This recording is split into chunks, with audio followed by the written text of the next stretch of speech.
नमस्ते, आप सभी का स्वागत है चैनल रूपा मुखर्जी यूजीसी नेट पे। अगर आप हिस्ट्री विषय में असिस्टेंट प्रोफेसर बनने की तैयारी कर रहे हैं और आपका लक्ष्य केवल किसी एक राज्य की नौकरी नहीं बल्कि पूरे भारत के किसी भी कॉलेज या यूनिवर्सिटी में असिस्टेंट प्रोफेसर इंटरव्यू की तैयारी करना है, तो आज का ये वीडियो आपके लिए बहुत महत्वपूर्ण है, क्योंकि असिस्टेंट प्रोफेसर का इंटरव्यू केवल ये देखने के लिए नहीं होता कि आपको कितने फैक्ट्स याद है। इंटरव्यू बोर्ड ये देखना चाहता है कि क्या आपकी हिस्ट्री विषय पर मजबूत पकड़ है, क्या आप किसी ऐतिहासिक घटना का केवल वर्णन नहीं बल्कि उसका विश्लेषण कर सकते हैं, क्या आप अलग अलग हिस्टोरियंस के विचारों की तुलना कर सकते हैं, क्या आप किसी कठिन विषय को विद्यार्थियों को सरल भाषा में समझा सकते हैं, और सबसे महत्वपूर्ण बात, क्या आप एक अच्छे टीचर और प्रोफेसर बनने के योग्य हैं। इसलिए आज हम उन महत्वपूर्ण टॉपिक्स के बात करेंगे जिन्हें भारत में किसी भी कॉलेज या यूनिवर्सिटी के हिस्ट्री असिस्टेंट प्रोफेसर इंटरव्यू की तैयारी करते समय ज़रूर पढ़ना चाहिए। पहला और सबसे महत्वपूर्ण टॉपिक, इतिहास लेखन।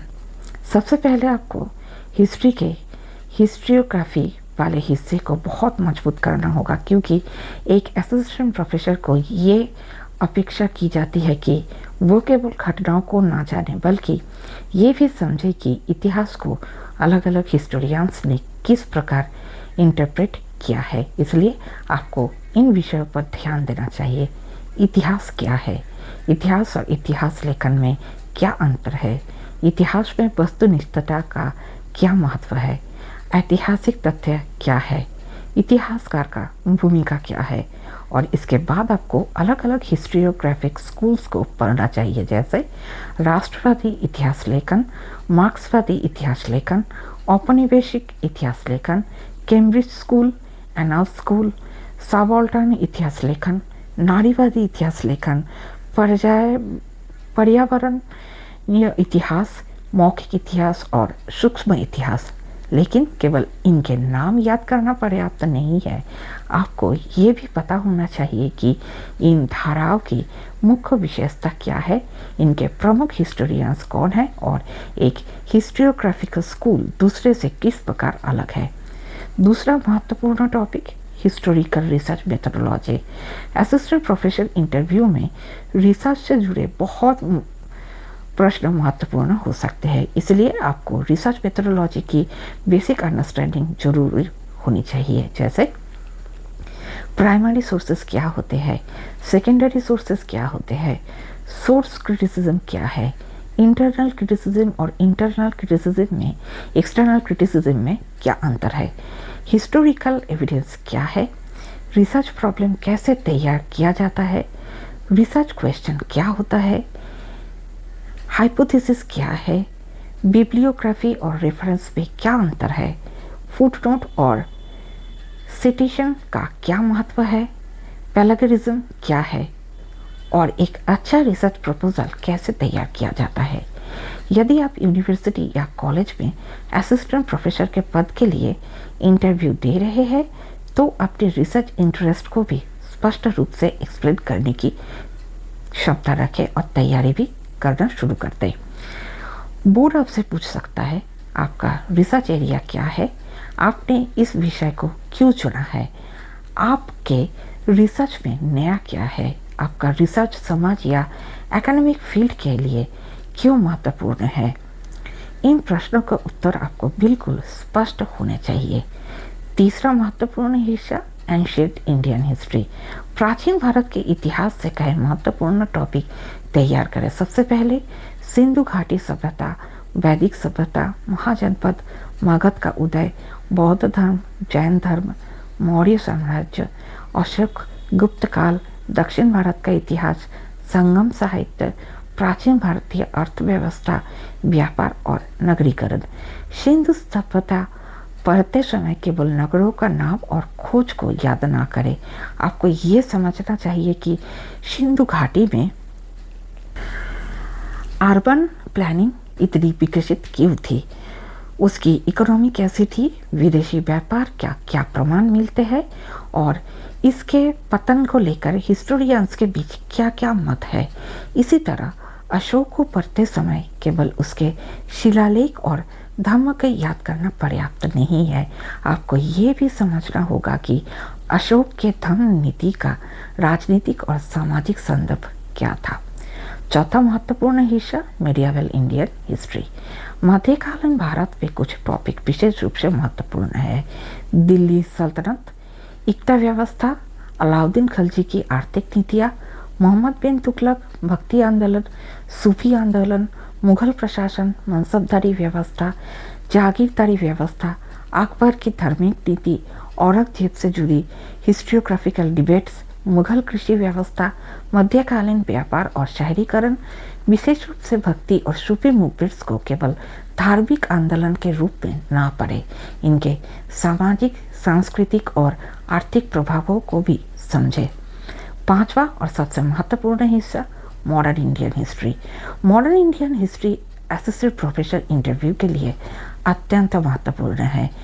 इसमें आपको विशेष रूप से तैयार करना चाहिए ईस्ट इंडिया कंपनी का विस्तार, स्थायी बंदोबस्त, रैयतवाड़ी व्यवस्था, महलवाड़ी व्यवस्था, औपनिवेशिक अर्थव्यवस्था, भारतीय उद्योग पर औपनिवेशिक प्रभाव, कृषक आंदोलन, आदिवासी आंदोलन, 1857 का विद्रोह, सामाजिक और धार्मिक सुधार आंदोलन, भारतीय राष्ट्रीय कांग्रेस, उदारवादी और उग्रवादी राजनीति, स्वदेशी आंदोलन, गांधी युग, असहयोग आंदोलन, सविनय अवज्ञा आंदोलन, भारत छोड़ो आंदोलन, क्रांतिकारी आंदोलन, सुभाष चंद्र बोस, मुस्लिम लीग, सांप्रदायिकता, भारत का विभाजन और स्वतंत्रता। लेकिन यहाँ भी केवल घटनाओं का टाइमलाइन याद करने की गलती ना करें। उदाहरण के लिए अगर बोर्ड पूछता है कि 1857 के विद्रोह को आप रिवोल्ट कहेंगे या फर्स्ट वॉर ऑफ इंडिपेंडेंस, तो आपको केवल एक शब्द में उत्तर नहीं देना है। आपको अलग अलग हिस्टोरियन के दृष्टिकोण बताते हुए अपना बैलेंस एनालिसिस करना चाहिए। यही एक अच्छे असिस्टेंट प्रोफेसर कैंडिडेट की पहचान होता है। छठा महत्वपूर्ण हिस्सा वर्ल्ड हिस्ट्री। अगर आप ऑल इंडिया स्तर पर तैयारी कर रहे हैं तो वर्ल्ड हिस्ट्री को बिल्कुल इग्नोर ना कीजिए, विशेष रूप से American revolution, French revolution, industrial revolution, Russian revolution, Italian unification, German unification, imperialism, colonialism, first world war, second world war, fascism, Nazism, Russian revolution के बाद का राजनीतिक परिवर्तन, cold war, decolonisation, United Nations और ग्लोबलाइजेशन। इन विषयों को पढ़ते समय कॉज, कोर्स और कॉन्सिक्वेंसेस की दृष्टि से तैयारी करें, अर्थात घटना क्यों हुई, उसके दौरान क्या हुआ और उसका लंबे समय में क्या प्रभाव पड़ा। सातवां महत्वपूर्ण हिस्सा सोशल हिस्ट्री। आज हिस्ट्री केवल किंग्स और बैटल्स तक सीमित नहीं है।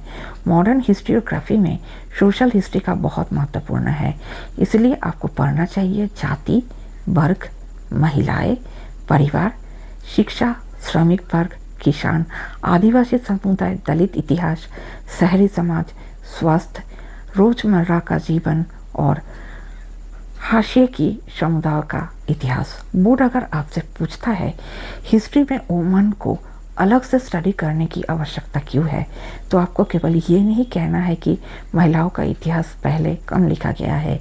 आपको ये समझाना होगा कि ट्रेडिशनल हिस्ट्रियोग्राफी में किन सामाजिक समूहों की आवाज़ कम दिखाई देती थी और नई हिस्ट्रियोग्राफी में उन आवाज़ों को किस प्रकार सामने लाया गया है।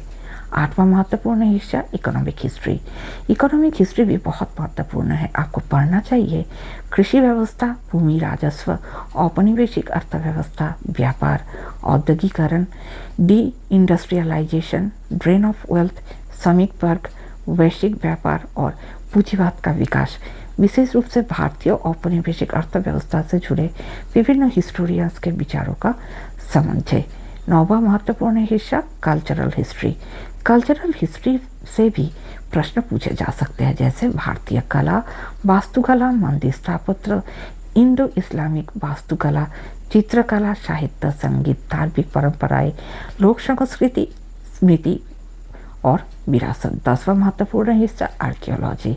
आपको पता होना चाहिए आर्कियोलॉजिकल सोर्स क्या है, एक्सकैवेशन क्या है, कार्बन डेटिंग क्या है, एपिग्राफी क्या है, न्यूमिस्मैटिक क्या है, मटेरियल कल्चर क्या है और आर्कियोलॉजिकल एविडेंस का हिस्टोरिकल रिकॉन्स्ट्रक्शन में क्या महत्वपूर्ण है। 11वां महत्वपूर्ण हिस्सा, अपने स्पेशलाइजेशन पर विशेष तैयारी कीजिए। अगर आपका स्पेशलाइजेशन एंशियंट हिस्ट्री है तो एंशियंट हिस्ट्री से कठिन प्रश्नों को तैयार कीजिए। 12वां महत्वपूर्ण हिस्सा, अपने डिसर्टेशन और रिसर्च वर्क को तैयार कीजिए, क्योंकि बोर्ड आपसे पूछ सकता है आपने ये विषय क्यों चुना, आपकी रिसर्च की मुख्य समस्या क्या थी, आपने कौन कौन से सोर्सेज इस्तेमाल किए, आपकी रिसर्च का मुख्य निष्कर्ष क्या था, आपकी रिसर्च में क्या नया है और आपको दोबारा रिसर्च करने का अवसर मिले तो आप क्या बदलेंगे। आप बात करते हैं सबसे महत्वपूर्ण हिस्से यानी टीचिंग एबिलिटी की। याद रखिए आप असिस्टेंट प्रोफेसर बनने जा रहे हैं, इसीलिए बोर्ड ये देखना चाहता है कि आप पढ़ा भी सकते हैं या नहीं। आपसे पूछा जा सकता है आप किसी कठिन हिस्टोरिकल कंसेप्ट को अंडर ग्रेजुएट स्टूडेंट्स को कैसे समझाएंगे, या आपको कोई टॉपिक देकर कुछ पीरियड पढ़ाने के लिए कहा जा सकता है, इसलिए डेमो टीचिंग की तैयारी ज़रूर करें। उदाहरण के लिए फ्रांसीसी क्रांति, 1857 का विद्रोह, अशोक का धर्म नीति, भक्ति आंदोलन, स्थायी बंदोबस्त, औद्योगिक क्रांति, राष्ट्रवाद या इतिहास लेखन जैसे टॉपिक पर 5 से 10 मिनट का डेमो अवश्य तैयार रखें। डेमो के शुरुआत पे टॉपिक इंट्रोडक्शन करें, फिर मुख्य अवधारणा समझाएं, फिर उदाहरण दें और अंत में 2-3 महत्वपूर्ण निष्कर्ष दें। इससे बोर्ड को दिखाई देगा कि आप केवल पढ़े हुए व्यक्ति नहीं है बल्कि एक अच्छे प्रोफेसर भी है। इंटरव्यू में किस तरह के प्रश्न के लिए तैयार रहे। पहला, तथ्यात्मक प्रश्न, दूसरा अवधारणात्मक प्रश्न, तीसरा विश्लेषणात्मक प्रश्न और चौथा तुलनात्मक या विवाद आधारित प्रश्न। और अगर आपका लक्ष्य भारत के किसी भी कॉलेज या यूनिवर्सिटी में हिस्ट्री विषय से असिस्टेंट प्रोफेसर बनना है तो केवल एक ही बुक को नहीं बल्कि आपको याद रखना होगा कि आप किसी एग्ज़ाम की तैयारी नहीं कर रहे हैं, आप अंडर ग्रेजुएट और ग्रेजुएट स्टूडेंट्स को पढ़ाने की तैयारी कर रहे हैं। इसलिए आपको आपके विषय पर मौलिक ज्ञान, इतिहास चर्चा और विभिन्न ऐतिहासिकों का मतामत, तीसरा गवेषणा का दृष्टिभंगी और चौथा एक दक्ष प्रोफेसर के हिसाब से विषय को उपस्थापन करने की क्षमता। और हमेशा याद रखिएगा कि एक अच्छे असिस्टेंट प्रोफेसर सिर्फ जानते नहीं है कि इतिहास में क्या हुआ था, वो ये जानते हैं कि उसका व्याख्या कैसे परिवर्तित हुआ है और उस विषय को एक छात्र को या छात्राओं को कैसे सही तरीके से प्रेजेंट करना चाहिए। मिलते हैं अगले वीडियो में। अगर आप लोगों को इससे जुड़ी कोई प्रश्न है तो ज़रूर पूछिएगा, मैं सही तथ्य देकर आप लोगों को सहायता करने की कोशिश करूंगी। धन्यवाद, नमस्कार।